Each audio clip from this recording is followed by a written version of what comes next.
Car था वो नैब law के अंदर आ सकता था, आप एंटी करप्शन में नहीं ला सकते थे और रिकॉर्ड नहीं लाया। मैंने बाकायदा पता करवाया, असिस्टेंट डायरेक्टर गायब है, वो फोन नहीं उठा रहा। जज साहब उस दिन छुट्टी पे कह गए, नोटिस भी कर गए, तो आज बड़ा सोच समझ के किया ना उन्होंने कि अपना छुट्टी पे तो ड्यूटी जज सुनेंगे। जज साहब जो कह रहे थे कि मैं ड्यूटी जज नहीं हूं, उन्हें बताया कि नहीं भी आप एक जज के तौर पर है, ड्यूटी जज को जरा छोड़ दें, इंसाफ फराहम करना है और इंसाफ आपको देना है। इस वाले केस के अंदर जो कि रिकॉर्ड में है ही कुछ नहीं, या तो रिकॉर्ड में हो कि बहुत बड़ी करप्शन का ऐसी बात है, हर चीज तयशुदा है। इमरान रियाज ने तमाम जायदादें जो खरीदी हैं वो डिक्लेयर्ड है, इनकम टैक्स रिटर्नों में है, वेल्थ स्टेटों में है। उनके वाले साहब के नाम पर कोई जायदाद ऐसी है नहीं जो डिक्लेयर ना हो, वो बाकायदा। और दूसरा जो है ना कि एक बंदे को आप जेल में अंदर रख नहीं सकते,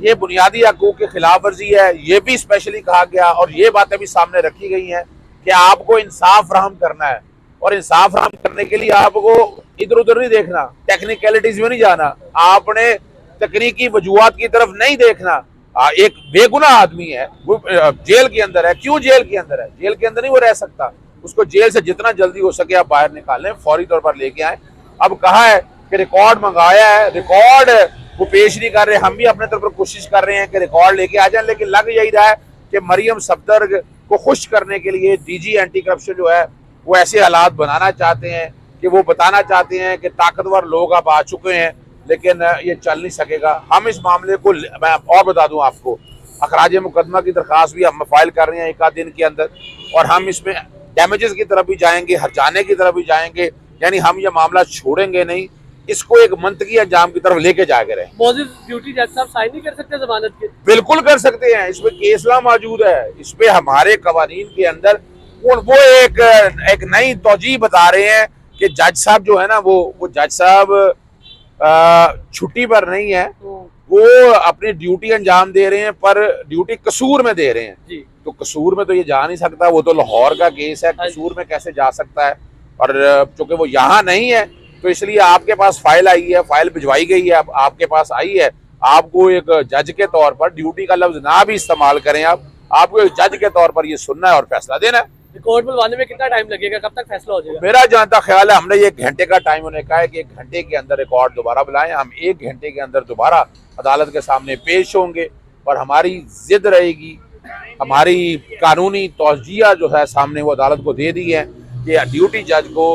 काम करना है और काम कानून और आइन के मुताबिक, हमको एहसान की बात नहीं कर रहे, ये मेरा हक है,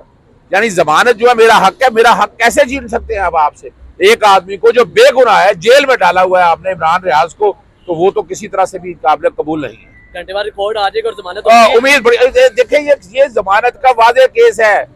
ये जमानत जब सुनेंगे आप खुद देख लीजिएगा, उसी वक्त जमानत होगी। फर्क सिर्फ इतना है कि टाल मटोल करके सजा के तौर पर रख रहा है, 1 दिन 2 दिन, यानी 2 दिन जज में छुट्टी भी है ना। ये जज साहब ने अगर कह दिया कि जनाब मैं नहीं सुनूंगा जब तक वो छुट्टी पे नहीं है, तो इसका मतलब है केस परसों पे चला जाएगा। हमारी कोशिश यही है कि आज ही सुना जाए, आज ही आप जो भी फैसला करें आज करें, अगर हमें आगे हाईकोर्ट जा रहा है तो हम हाईकोर्ट जा सके, लेकिन